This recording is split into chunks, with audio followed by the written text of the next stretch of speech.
नमस्कार दोस्तों, मैं हूं जॉनी धीमान और आप मेरे चैनल पे हैं जिसका नाम है हॉरर नाइट्स विथ जेडी और जहां आप सुन रहे हैं कहानी वो भी मेरी जुबानी। दोस्तों, हम हर बार बड़ी मेहनत से आपके लिए एक दिल दहला देने वाली हॉरर स्टोरी बनाते हैं, तो अगर आप हमारी यानी horror nights with JD channel की कहानियां एंजॉय करें तो हमारे चैनल को सब्सक्राइब कीजिए और हमारी लेटेस्ट वीडियो उसकी नोटिफिकेशन के लिए बेल आइकन दबाना मत भूलना। दोस्तों, वैसे तो आजकल के समय में बहुत ही कम लोग हैं जो भूत प्रेतों पर विश्वास करते हैं और ज्यादातर लोगों को यह सब बातें अफवाह या झूठी लगती हैं, लेकिन जब लोगों के साथ ऐसी दुर्घटनाएं होती हैं तो वे उनकी दिमाग में जिंदगी भर के लिए बैठ जाती हैं। मैं भी इन्हीं लोगों में से एक हूँ। जब मेरे साथ ऐसा हुआ तब जाकर मुझे इन चीज पर भरोसा हुआ। दोस्तों, मेरा नाम कालू है और मैं कानपुर का रहने वाला हूँ। यह बात उस वक्त की है जब मैंने अपना खुद का एक नया सामान डिलीवरी करने के लिए लिया था। मैंने उसी दिन से डिलीवरी करनी शुरू कर दी थी। ज्यादातर मुझे डिलीवरी का सामान रात में मिलता था। फिर ऐसे ही एक दिन जब मुझे रात में डिलीवरी करने के लिए सामान मिला तो मुझे वह सामान काफी दूर डिलीवर करना था, इसलिए मैं उसी वक्त सामान को लेकर निकल पड़ा। उस वक्त यही रात के 9 बज रहे थे, लेकिन मुझे क्या मालूम था कि आज की रात मेरी जिंदगी की सबसे डरावनी रात होगी। मैं काफी दूर निकल आया था। मुझे लगभग सुबह तक सामान को डिलीवर करना था, इसीलिए मैं ट्रक को तेज भगाए जा रहा था। मैं जिस रास्ते पर था उस रास्ते पर मुझे बहुत ही कम गाड़ियां दिखाई दे रही थी। अभी मैं ट्रक को आगे बढ़ा ही रहा था कि तभी थोड़ी दूरी पर मुझे एक लड़की लाल साड़ी पहने हुए नजर आई। वह लड़की मुझे गाड़ी को रुकने का इशारा दे रही थी। उस लड़की को रास्ते पर अकेला खड़ा देखकर मैंने सोचा कि आखिर इस लड़की के साथ ऐसा क्या हुआ है जो यह सुनसान जगह पर अकेली खड़ी है। मैंने ट्रक को उस लड़की के पास जाकर रोका और ट्रक को रोकने के बाद मैंने उस लड़की से पूछा कि आप इस रास्ते पर अकेली क्यों खड़ी हैं? जिस पर उस लड़की ने कहा कि मुझे मेरे बॉयफ्रेंड ने यहाँ पर अकेले छोड़कर चला गया है। मेरा उससे झगड़ा हो गया था जिस वजह से वह मुझे यहाँ पर अकेला छोड़ गया। आप मुझे थोड़ा आगे तक छोड़ दें क्योंकि मुझे कोई भी लिफ्ट नहीं दे रहा है। उस लड़की की सारी बात सुनने के बाद मैंने उसे ट्रक के अंदर बैठने को कहा। फिर वह लड़की ट्रक के अंदर बैठ गई और उस लड़की का चेहरा बहुत ही मासूम था और साथ ही उसकी खूबसूरती भी साफ साफ दिख रही थी। इसके बाद मैंने ट्रक को आगे बढ़ाया। मैं ट्रक चला ही रहा था कि तभी वह लड़की अचानक से रोने लगी। उस लड़की को रोता हुआ देखकर मैंने उससे पूछा कि क्या हुआ आपको, आप रो क्यों रही हैं? मैंने अभी इतना ही कहा था कि तभी सामने से एक ट्रक तेज रफ्तार में मेरी तरफ आता हुआ दिखाई दिया। वह ट्रक वाला मुझे हॉर्न भी मारे जा रहा था, जिसके बाद मैंने ट्रक को तुरंत साइड में लिया और फिर एकदम से ब्रेक मार दिए, जिसकी वजह से मेरा सर हैंडल में जाकर लगा। फिर उसके बाद मैं वहीं पर बेहोश हो गया। थोड़ी देर के बाद मेरी आंख खुली तो मैंने देखा कि मैं ट्रक के अंदर ही हूँ और वह लड़की ट्रक के अंदर नहीं थी जिसे मैंने लिफ्ट दी थी। मैं अपने सर को पकड़कर ट्रक से बाहर निकला और इधर-उधर देखने लगा। तभी मैंने पाया कि मेरी गाड़ी कब्रिस्तान के बाहर खड़ी है। जब मैंने उस कब्रिस्तान का बोर्ड देखा तो उस पर लिखा हुआ था प्यासा कब्रिस्तान। यह देखकर मुझे थोड़ा अजीब लगा। दरअसल मैंने सोचा कि लोग क्या क्या नाम रख देते हैं। मुझे उस वक्त बिल्कुल भी डर नहीं लग रहा था, इसीलिए मैं उस लड़की को वहीं पर ढूंढने लगा। मैंने उस लड़की को काफी आवाज भी लगाई, लेकिन वह मुझे कहीं भी दिखाई नहीं दी। काफी देर इधर-उधर ढूंढने के बाद भी जब वह लड़की मुझे कहीं नहीं मिली तो मैं अपने ट्रक के पास जाने लगा। जैसे ही मैं ट्रक के करीब पहुंचा तभी मुझे पीछे से चिल्लाने की आवाज आई। उस आवाज को सुनते ही मैं तुरंत पीछे मुड़ा। जब मैंने देखा तो पाया कि 2 लड़के उस लड़की को पकड़कर कब्रिस्तान के अंदर लेकर जा रहे थे। उस लड़की को देखकर मुझे समझ में नहीं आया कि वह लड़कों के पास कैसे पहुंची। अभी मैं उस लड़की की तरफ देख ही रहा था कि तभी वह लड़की मुझे मदद के लिए पुकारने लगी। उस लड़की के पुकारते ही मैं सीधा उसकी ओर जाने लगा।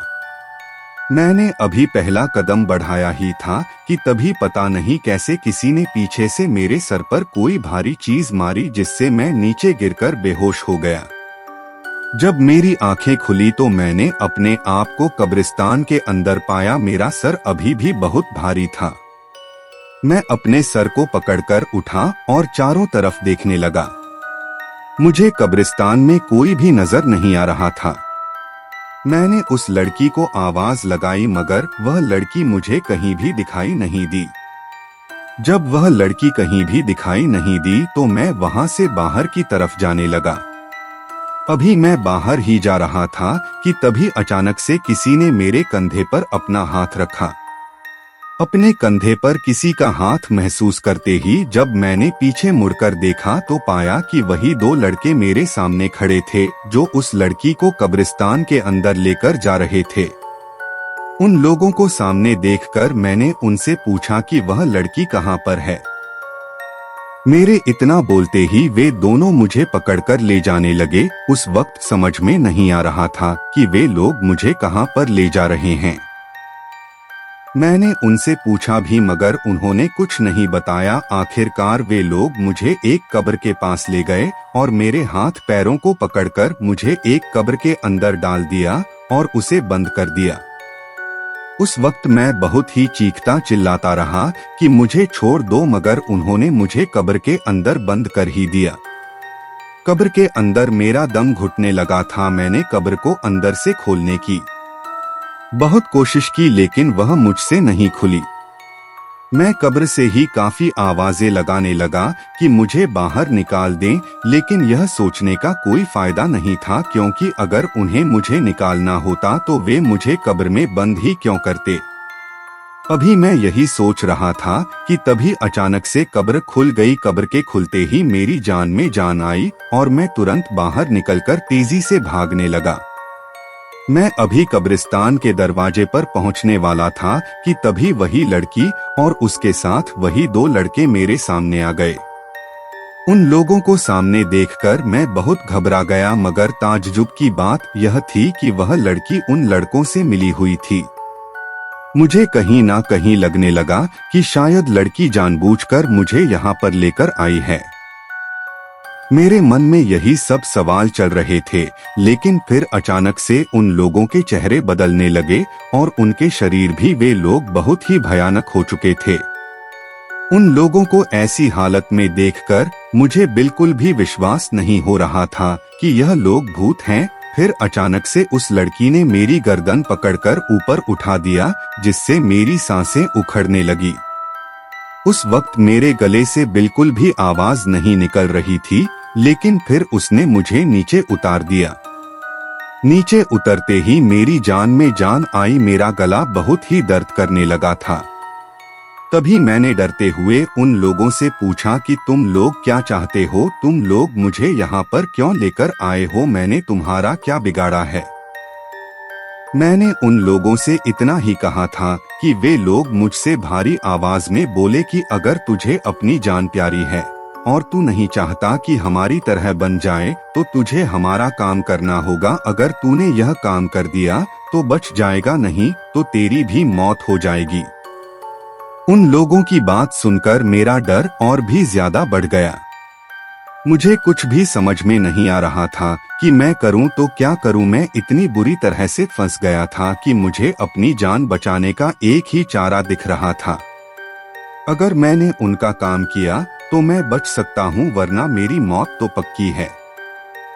तभी मैंने उनसे पूछा कि मुझे क्या करना होगा, जिस पर उन्होंने बताया कि तुझे इस कब्रिस्तान के आखिरी में एक रास्ता मिलेगा, उसी रास्ते में तुझे जाना है। फिर थोड़ी दूर बाद तुझे एक कुआं दिखाई देगा। उस कुएं के अंदर 3 मटकी रखी हैं। उन मटकी को तुझे वहां से बाहर निकालकर आगे जाना है। वहीं तुझे एक गुफा दिखाई देगी। उस गुफा के अंदर तुझे एक आदमी मिलेगा, उसी आदमी को तुझे मटकियां देनी होंगी, इसके बाद तेरी जान बच सकती है। उनकी बात सुनकर मुझे लगा कि यह काम तो मैं आसानी से कर दूंगा, मगर मैंने अभी इतना ही सोचा था कि तभी उन्होंने कहा कि यह काम इतना आसान नहीं है। 4 लोगों ने यह काम करने की कोशिश की थी, मगर उनकी किस्मत खराब थी और उनकी मौत हो गई। तुम 5वें इंसान हो जो यह काम करने जा रहे हो। उस कुएं के पास एक बहुत ही खतरनाक डायन रहती है। अगर तुम उस डायन से बचकर उस कुएं तक पहुंच गए तो तुम्हारी जान बच जाएगी, लेकिन वह डायन तुम्हारे साथ छल भी कर सकती है। इतना कहते हुए उन्होंने मुझे कब्रिस्तान के आखिर में छोड़ दिया। रास्ते को देखकर मेरे अंदर का डर और बढ़ता जा रहा था, क्योंकि वह रास्ता घनी झाड़ियों और पेड़ों से पूरी तरह घिरा हुआ था। मेरी तो हिम्मत ही नहीं हो रही थी कि मैं उस रास्ते पर आगे बढ़ूं, मगर अब मैं कुछ और कर भी नहीं सकता था। फिर मैंने अपने डर पर काबू पाकर उस रास्ते की ओर कदम बढ़ाए। उस रास्ते में मुझे चीखने चिल्लाने की आवाजें सुनाई दे रही थी। जैसे जैसे मैं आगे बढ़ता गया वैसे वैसे मेरे दिल की धड़कनें तेज होती जा रही थी। जब मैं उस कुएं के पास पहुंचा तब जाकर मुझे थोड़ी राहत मिली। दरअसल कुएं के पास पहुंचते ही मुझे एक झोपड़ी दिखाई दी। मैंने सोचा कि उन्होंने मुझे झोपड़ी के बारे में कुछ नहीं बताया था, लेकिन मैंने इन बातों को अनदेखा करते हुए कुएं की ओर कदम बढ़ाए। जब मैं कुएं के पास पहुंचा तो मैंने देखा कि कुएं के अंदर कोई मटकी नहीं दिख रही थी, पर अंदर का पानी काला जरूर दिख रहा था। अब मैं क्या करूं यही सोच रहा था कि तभी मुझे झोपड़ी से किसी के बाहर आने की आहट सुनाई दी। उस आहट को सुनते ही मैं कुएं के पीछे छुप गया ताकि वह मुझे देख ना ले। फिर जब मैंने वहां से झांका तो मुझे एक बूढ़ी औरत दिखाई दी। उसे देखकर मैंने सोचा कि वह इतनी डरावनी जगह पर अकेले कैसे रह सकती है। यही सब सोचते हुए मैं उसे देख रहा था कि तभी वह कुएं के पास आई और वहां कुछ करने लगी। थोड़ी देर बाद वह वहां से चली गई। उसके जाते ही जब मैंने कुएं में देखा तो मेरी आंखें फटी की फटी रह गई। दरअसल अब कुएं के अंदर वही 3 मटकियां दिखाई दे रही थी और उन्हें देखकर मुझे कुछ अजीब सा महसूस हो रहा था। लेकिन अब मैं सोचने लगा कि इन मटकी को कुएं के अंदर से निकालूं कैसे। मैंने आसपास देखा मगर वहां पर ऐसा कुछ भी नहीं मिला जिससे मैं उन मटकी को बाहर निकाल सकूं। फिर मैं दबे पांव झोपड़ी के पास जाने लगा ताकि वहां से कोई रस्सी मिल जाए। जब मैं झोपड़ी के पास पहुंचा तो देखा कि दरवाजे के बगल में रस्सी टंगी हुई है। उसको देखकर मैं सीधा उसे लेने गया, लेकिन तभी देखा कि वह बूढ़ी औरत डायन बन चुकी थी। वह झोपड़ी के अंदर हवन कर रही थी और कुछ मंत्र पढ़ रही थी। उसे यह सब करते देख मेरा खौफ और बढ़ गया। मुझे लगने लगा कि अगर इस डायन ने मुझे देख लिया तो यह मुझे नहीं छोड़ेगी। मुझे कैसे भी करके उस रस्सी को वहां से लेना होगा ताकि मैं उन मटकी को निकाल सकूं। दोस्तों, मैं उसी वक्त दबे पांव रस्सी के पास गया। जब रस्सी के पास पहुंचा तो चुपचाप उसे लेकर कुएं की ओर वापस आने लगा।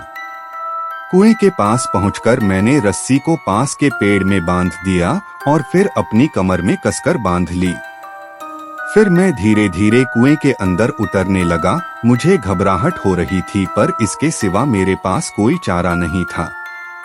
धीरे धीरे मैंने कुएं के अंदर उतरना शुरू किया। जब मैं कुएं के अंदर पूरी तरह उतर गया तो देखा कि तीनों मटकियां जमीन में गड़ी हुई थी। मैंने उन्हें बाहर निकाला और ऊपर की ओर चढ़ने लगा। जब मैं कुएं से बाहर आया तो देखा कि अब वहां कोई झोपड़ी नहीं थी और ना ही डायन कहीं दिख रही थी। मुझे कुछ भी समझ में नहीं आया कि अचानक से झोपड़ी कैसे गायब हो गई। चारों तरफ देखा लेकिन डायन कहीं भी नहीं दिखी। मैंने सोचा कि डायन का गायब हो जाना मेरे लिए अच्छा है। अब मैं चुपचाप वहां से निकल जाता हूँ। मैं वहां से जल्दी जल्दी भागने लगा और बिना पीछे देखे आगे बढ़ता रहा। जब मैं काफी दूर आ गया तो सोचा कि अब मैं बच जाऊंगा क्योंकि मैं उस डायन से बचकर यहाँ तक पहुँच गया हूँ। फिर मैं गुफा को ढूंढने लगा ताकि वहां से निकल सकूं। काफी देर तक ढूंढने के बाद भी गुफा नहीं मिली। थक हार कर एक पत्थर के पास बैठ गया। मेरी सांसें उखड़ने लगी थी, लेकिन अचानक वह पत्थर हिलने लगा। पत्थर को हिलता देख मैं दूर हट गया। जैसे ही पत्थर हटा मैंने पाया कि मेरे सामने गुफा थी। गुफा को देखकर मुझे अपनी जिंदगी उम्मीद जगी। मैंने गुफा के अंदर जाने की हिम्मत जुटाई और अंदर पहुंचा। गुफा के अंदर एक आदमी बैठा हुआ था। उसे देखकर मैंने समझा कि यह वही आदमी है जिसका जिक्र उन लोगों ने किया था। मैं उस आदमी के पास गया और उसे 3 मटकियां दी। मेरी आवाज सुनकर वह मेरी तरफ पलटा। वह आदमी ज्यादा डरावना नहीं था। उसने मुझसे कहा कि तुम डायन को वहीं छोड़कर आए हो ना। उसकी यह बात मुझे अजीब लगी।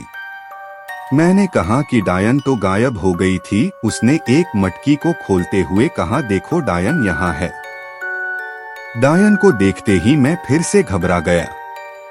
मैंने सोचा था कि उसे पीछा छूट चुका है, लेकिन वह मटकी के अंदर बैठी थी। आदमी ने मटकी के अंदर डायन को देखा और जोर से चिल्लाया, भागो, और वहां से भाग गया। मैंने मटकी को कसकर पकड़े रखा। डायन मटकी से बाहर निकलने की कोशिश कर रही थी। मेरे हाथ में दर्द होने लगा था, लेकिन मैंने मटकी को कसकर पकड़े रखा। भागते भागते मैं नदी के पास पहुंचा और बिना कुछ सोचे मटकी को नदी में फेंक दिया। एक जोरदार चीख सुनाई दी और मैं वहां से भागने लगा। भागते भागते मेरा पैर एक पत्थर से टकराया और मैं गिर गया। सर में चोट लगी, लेकिन फिर भी नहीं रुका और सीधा भागता रहा। कब्रिस्तान पहुंचकर अपने ऑर्डर के पास गया, उसे स्टार्ट किया और तुरंत वहां से निकल गया। दोस्तों, उस दिन के बाद मेरी हालत बहुत खराब हो गई। आज भी मैं मरी हुई जिंदगी में जी रहा हूँ। कब मर जाऊं कुछ पता नहीं।